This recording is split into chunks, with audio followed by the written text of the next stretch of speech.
మొత్తం ఆంధ్ర రాష్ట్రంలో 175 నియోజకవర్గాలలో కనికరం లేనటువంటి నియోజకవర్గం అంటే పాలకుల యొక్క కనికరం లేనటువంటి నియోజకవర్గం ఏదైనా ఉందా అంటే నెల్లూరు నగర నియోజకవర్గం అనే చెప్పాలి.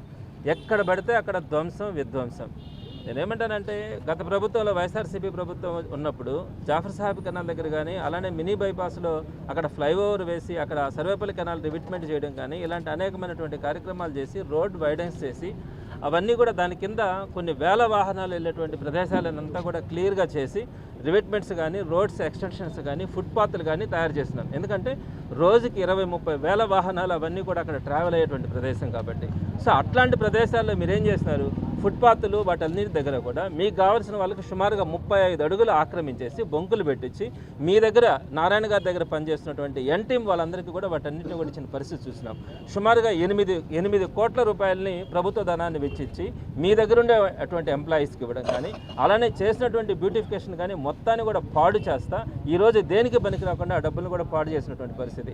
మరలా కూడా మొన్న చూస్తే డిసెంబర్ 31వ తారీఖున మరలా అజెండాలో ఏం పెట్టినారు, మినీ బైపాస్లో ఉన్నటువంటి సర్వేపల్లి కెనాల్ రివిట్మెంట్ మొత్తం దగ్గర కూడా వాటన్నిటిలో కూడా షాప్స్ పెట్టడానికి వాటన్నిటిని కూడా మీ టీంకి ఇవ్వడానికి ఈరోజు ప్రయత్నాలు చేస్తా వాటన్నిటిని కూడా అప్రూవల్ తీసుకుంటా ఉన్నారు. మళ్ళీ ఈరోజు ఇక్కడికి వచ్చేటప్పటికి ఇక్కడ కేవలం ఏంటంటే ఈ మూలపేట ఇది ఒక మారుమూల ప్రాంతం, ఇక్కడ పెద్దగా ఫ్లోటింగ్ ఉండేటువంటి ప్రాంతం కూడా కాదు. ఈ ప్రాంతం వల్ల తప్ప బయట వాళ్ళు ఇక్కడికి వచ్చి పెద్దగా తిరిగేటువంటి ప్రదేశం కూడా కాదు. ఇక్కడ ఆల్మోస్ట్ ఇక్కడ మనకు 40 ఫీట్ రోడ్డు చాలా క్లియర్గా కూడా ఉంది. ఈ పక్కన కేవలం ఒక 10 అడుగులతో కొన్ని షాప్స్ ఉన్నాయి. చాలా నిరుపేదలు అంటే సుమారుగా ఇక్కడికి వచ్చేటప్పటికి ఒక 40 మంది ఉన్నారు. అదేవిధంగా అటుపక్కకు వచ్చేటప్పటికి ఇంకొక 40-50 మంది దాకా ఉన్నారు. వారందరూ కూడా అయ్యాయి ఆ ఫామ్స్ అయ్యి సుమారుగా 35 సంవత్సరాల నుంచి 40 సంవత్సరాల నుంచి వాళ్ళందరూ కూడా శిస్తులు కట్టుకుంటా ఉన్నారు. ప్రతి 40 సంవత్సరాల పైనుంచి శిస్తులు కడుతూ ఉన్నారు. కరెంటు బిల్లులు వాళ్ళ పేరు మీద ఉన్నాయి. సో చిన్న బతుకులు వాళ్ళు బతుకుతూ ఉన్నారు. జగన్మోహన్ రెడ్డి గారు ఉన్నప్పుడు వారందరికీ కూడా అనేకమైనటువంటి రకాల పథకాలు ఇచ్చి ప్రతి ఒక్క పేదవాడు కూడా సరిగ్గా ఉండాలా, చిన్న షాపులు పెట్టుకున్న వాళ్ళు బాగుండాలా, అలానే టైలర్లు బాగుండాలని ప్రతి ఒక్కరికి కూడా ఏదో ఒక పథకం ఇచ్చి వాళ్ళని రక్షించినటువంటి పరిస్థితులు ఉంటే ఈరోజు ప్రత్యేకంగా నెల్లూరు నగర నియోజకవర్గంలో మీకు ఒక్క విషయం ప్రత్యేకంగా మీరు గమనించాలా. ఎండ్ టు ఎండ్ రోడ్లు అని చెప్పి వాళ్ళ కాంట్రాక్టర్ల బతుకుదెరువు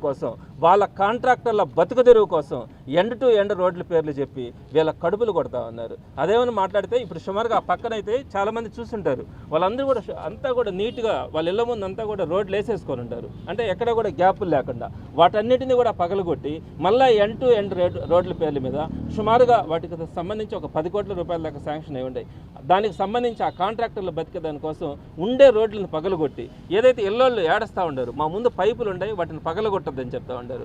ఆ రోడ్లను పగలగొట్టి ఎండ్ టు ఎండ్ రోడ్లు. ఇకపోతే ఇక్కడికి వచ్చేటప్పటికి ఈ పేదవాళ్ళంతా కూడా సుమారుగా 40 సంవత్సరాల నుంచి వాళ్ళంతా కూడా ఈ షాపులు పెట్టుకొని వాళ్ళు బతుకుతూ ఉన్నారు. వాళ్ళు దాని మీద సుమారుగా నెలకు ఒక 10,000 రూపాయలు వస్తే వాళ్ళకి ఇల్లు గడిచే పరిస్థితి. అర్ధాంతరంగా నిన్నటి రోజున వచ్చి ఈ రోజు సాయంత్రం లోపల మీరు అన్నిటి కూడా పగలగొట్టాల్సిందే, మేము ఇక్కడ ఎండ్ టు ఎండ్ రోడ్లు వేస్తామని చెప్పి చెప్తా ఉన్నారు. నేను రాత్రి కమిషనర్ గారికి కూడా ఫోన్ చేసినాను, ఏంటి సార్ ఎండ్ టు ఎండ్ రోడ్లు అంట, వాళ్ళ పరిస్థితి ఏంటి, అక్కడ అవసరం ఉందా, ఇక్కడ ఈ చెట్లు అన్నీ ఉన్నాయి, ఈ చెట్లకు కింద భాగంలో సుమారుగా ఒక 10 అడుగుల్లో వాళ్ళ అంగళ్ళు పెట్టుకొని బతుకుతూ ఉంటే వాళ్ళందరినీ కూడా తీసేసి ఈరోజు ఎండ్ టు ఎండ్ రోడ్లు వేయించేసి ఏం సాధించాలని ఈ విధంగా వీళ్ళందరూ కడుపు కొడతా ఉన్నారు. పోనీ మీరు జాఫర్ సాహెబ్ కెనాల్ దగ్గర స్మార్ట్ సిటీ ప్రాజెక్ట్ అని చెప్పి నేను పేదవాళ్ళ కోసం బతుకుతున్నాను అన్నట్టుగా మీరు మాట్లాడి అక్కడ కొన్ని షాపులు మీ టీం వాళ్ళకి ఇచ్చినారు కదా, మరి ఈ విధంగా కూడా ఇక్కడ కూడా ఈ ఎండ్ టు ఎండ్ రోడ్స్ వేయండి. ఈ పక్కన స్మార్ట్ స్ట్రీట్ వెండింగ్ ప్రాజెక్ట్స్ లాగా కొంతమంది సుమారుగా అక్కడ 50 మంది ఉన్నారు కదా, ఈ 50 మందికి చిన్న షాపులు పెట్టించి వారందరికీ కూడా అక్కడ బతుకుదెరువు కోసం ఇక్కడేం పెద్ద ఫ్లోటింగ్ ఉండే ఏరియా కూడా కాదు, మీరు ఫ్లోటింగ్ ఉండే ఏరియాలోనే సుమారుగా 5-6 మండలాలకి కింద పోవాల్సినటువంటి పరిస్థితుల్లోనే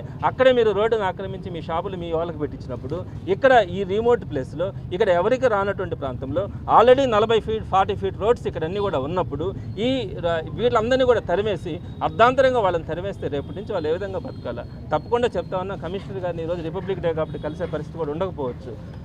రేపటి రోజున కమిషనర్ గారి దగ్గర కూడా వెళ్తాం, ఖచ్చితంగా వీళ్ళకి ఆల్టర్నేటివ్ ఇవ్వాలా.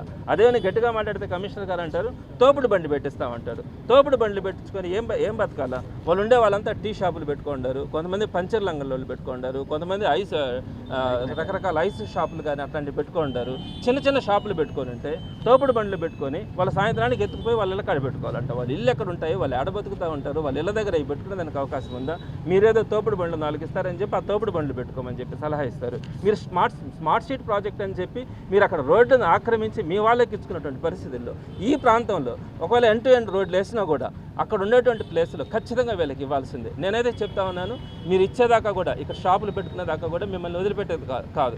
ఒకవేళ కాదు కూడదని చేస్తే మాత్రం వైఎస్ఆర్సీపీ వచ్చిన తర్వాత మాత్రం వీళ్ళందరికీ కూడా ఇక్కడ షాప్స్ కట్టించి ఇవ్వడం కూడా జరుగుతుంది.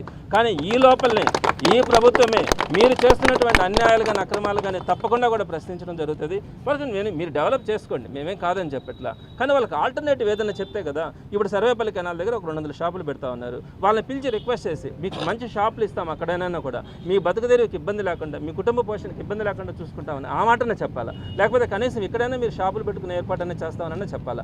అది చెప్పకుండా ఇది చెప్పకుండా మీరు కానీ తీయకపోతే జేసీబీ పెట్టి కోల్ చేస్తామని చెప్పి మాట్లాడే పరిస్థితి ఉంటే, ఇటువంటి పరిస్థితుల్లో మనం ఎక్కడ కూడా ఆంధ్ర రాష్ట్రంలో 175 నియోజకవర్గాలు ఎక్కడ కూడా చూడనటువంటి పరిస్థితి మనం నెల్లూరు నగర నియోజకవర్గంలో చూస్తా ఉన్నాం. తప్పకుండా కమిషనర్ గారికి కూడా చెప్పడం జరుగుతుంది, ఇది మంచి పద్ధతి కాదు, దీనికి సొల్యూషన్ వచ్చేదాకా కూడా మాట్లాడడం కూడా జరుగుతుంది. ఎక్కడ అభివృద్ధి అంటే ఏంది అభివృద్ధి అంటే నారాయణ గారి దృష్టిలో పెద్ద పెద్ద బిల్డింగులు కట్టుకోవడం అభివృద్ధి కాదు. ప్రజల జీవన ప్రమాణాలను పెంచడమే అభివృద్ధి. ప్రజల జీవన ప్రమాణాలు పెరిగినప్పుడే అభివృద్ధి అవుతుంది.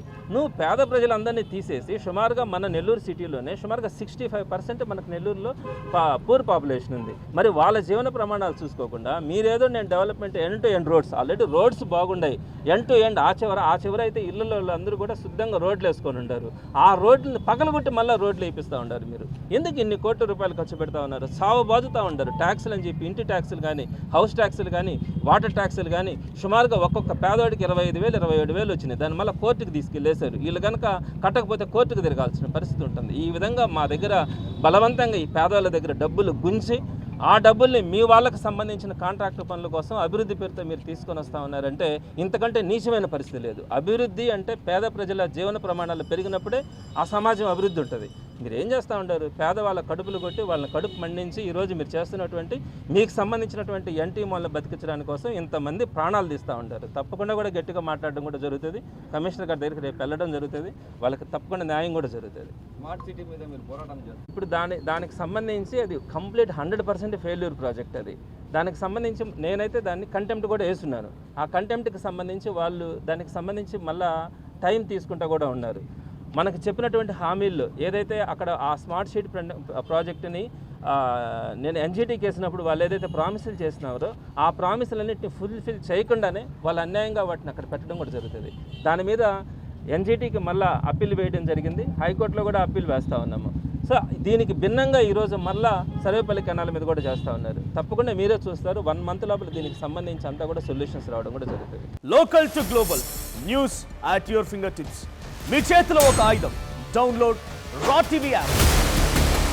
Media legend Ravi Prakash is back.